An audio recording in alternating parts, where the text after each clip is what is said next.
નમસ્કાર. ગુજરાત રાજ્યની સેવામાંથી સેવાનિવૃત્તિ પામેલ પેન્શનધારક મિત્રો, નિવૃત્ત કર્મચારી મિત્રો, ભાઈઓ તથા બહેનો, સ્વાગત છે આપનું આપણી આ યુટ્યુબ ચેનલ ભાવેશ મકવાણા ન્યૂઝમાં.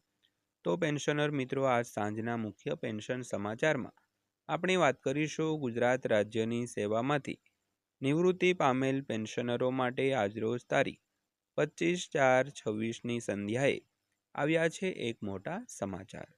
તો પેન્શનર મિત્રો, શું છે આ સમાચાર તે જાણવા માટે આજનો વિડીયો તમારે અંત સુધી જોવો પડશે, એટલે બધી જ માહિતી તમને વ્યવસ્થિત રીતે સમજાઈ જશે. અને હા, હજી સુધી જો આપણી આ ચેનલ તમે સબસ્ક્રાઈબ ન કરી હોય અને જો તમે ડેઈલી આવી જ અપડેટો મેળવવા માંગતા હો તો આપણી આ યુટ્યુબ ચેનલ ખાસ કરીને અત્યારે જ તમે સબસ્ક્રાઈબ કરી રાખજો, કારણ કે આપણી આ ચેનલમાં તમને રોજે રોજ આવા જ નવા વિડીયો છે તે જોવા મળવાના છે. અને તે વિડીયો બનાવવા માટે અમે ખૂબ મહેનત પણ કરતા હોઈએ છીએ. તો અમારી આ થોડીક મહેનત માટે તમે વિડીયોને લાઈક કરવાની અને ચેનલને સબસ્ક્રાઈબ કરવાની એક નાની એવી મહેનત કરજો મિત્રો. તો શરૂ કરીએ આજનો આ વિડીયો. તો સૌથી પહેલાં વાત કરીએ તો ડીએ વધારો અપડેટની. તો તાજેતરમાં વડાપ્રધાન મોદીની અધ્યક્ષતામાં મળેલી કેન્દ્રીય મંત્રીમંડળની બેઠકમાં કર્મચારીઓના ડીએમાં 2% વધારો કરવામાં આવ્યો હતો.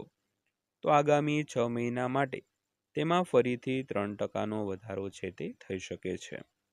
વિગતવાર વાત કરીએ તો 7મા પગાર પંચના ડીએમાં વધારો. તો જો તમે કેન્દ્ર અથવા તો રાજ્ય સરકારના કર્મચારી અથવા પેન્શનર છો તો આ સમાચાર તમારા માટે ઉપયોગી છે.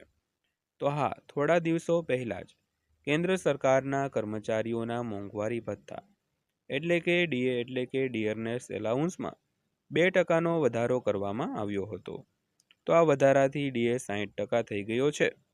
તો આ પછી કેન્દ્ર સરકારના કર્મચારીઓના ડીએમાં હવે 3 ગણાનો વધારો થઈ શકે છે. તો કેન્દ્ર સરકારના કર્મચારીઓના ડીએમાં વર્ષમાં 2 વાર વધારો કરવામાં આવતો હોય છે. તો કેન્દ્ર સરકાર અને રાજ્ય સરકારના કર્મચારીઓ માટે હાલનો ડીએ વધારો છે તે જાન્યુઆરીથી જૂન જે સુધીનો સમયગાળો છે તે સેમેસ્ટર માટે લાગુ થશે. અને હવે આગામી ડીએ વધારો જુલાઈથી ડિસેમ્બર સેમેસ્ટર માટે હશે મિત્રો. તો ખાસ કરીને 2 અલગ સેમેસ્ટર એટલે કે 6 મહિનાનો જે સમયગાળો હોય તેમાં ડીએ વધારો છે તે થતો હોય છે. તો હાલમાં જે આ વધારો થયો છે તે જાન્યુઆરીથી જૂનના સેમેસ્ટર માટે લાગુ થવાનો છે. તો જાન્યુઆરી-જૂન અર્ધવાર્ષિક ડીએની જાહેરાત સામાન્ય રીતે હોળીની આસપાસ કરવામાં આવતી હોય છે. તો ખાસ કરીને જુલાઈ-ડિસેમ્બર અર્ધવાર્ષિક ડીએમાં વધારો છે તે નવરાત્રિ અથવા તો દશેરાની આસપાસ જાહેર કરવામાં આવે છે. તો આ ડીએ વધારો જાન્યુઆરી-જૂન એઆઈસીપીઆઈ ઇન્ડેક્સ પર આધારિત હોય છે.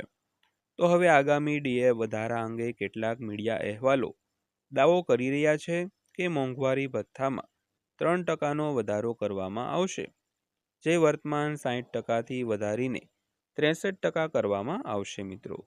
તો 5 મિલિયનથી વધુ કેન્દ્ર સરકારના કર્મચારીઓ અને પેન્શનરોને આનો લાભ મળવાની છે તે અપેક્ષા છે.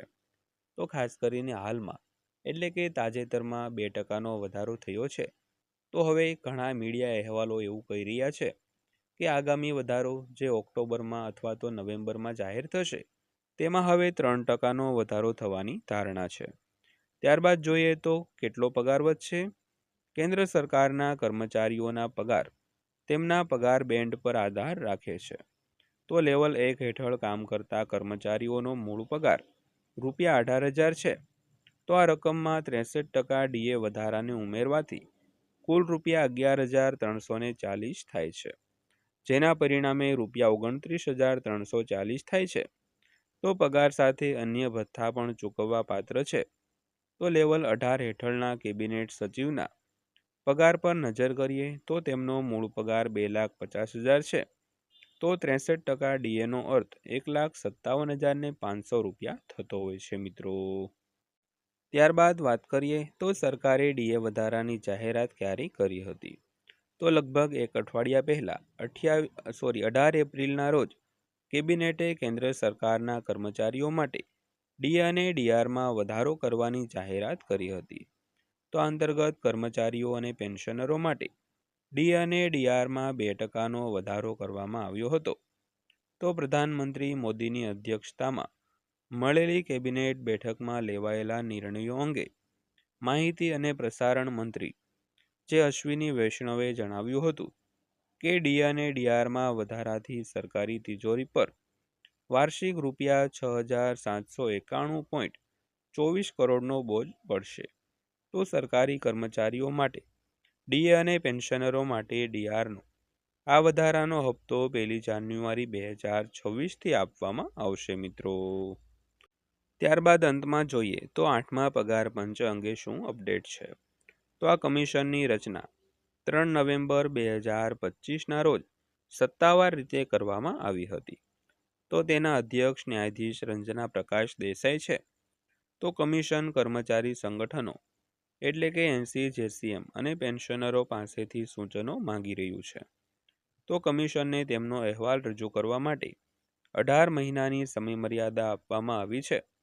તો તેનો અહેવાલ મે 2027 સુધીમાં રજૂ થવાની અપેક્ષા છે, પરંતુ તે 1 જાન્યુઆરી 2026થી અમલમાં આવશે. જો આ રિપોર્ટ પછીથી પ્રાપ્ત થશે તો કર્મચારીઓને બાકી પગાર પણ આપવામાં આવશે મિત્રો. તો ખાસ કરીને આજના વિડીયોમાં આ પ્રકારની વાત કરવાની હતી. વિડીયો અંત સુધી જોયો તે બદલ આપનો દિલથી આભાર. વિડીયો પસંદ આવ્યો હોય, માહિતી સારી લાગી હોય તો વિડીયોને એક લાઇક કરજો અને આવા જ વિડીયો રોજે રોજ જોવા માટે આપણી આ ચેનલ સબસ્ક્રાઇબ કરી લેજો મિત્રો. તો ફરીવાર પાછા મળીશું એક નવા વિડીયો સાથે, નવી માહિતી સાથે. ત્યાં સુધી સૌને જય હિન્દ, વંદે માતરમ.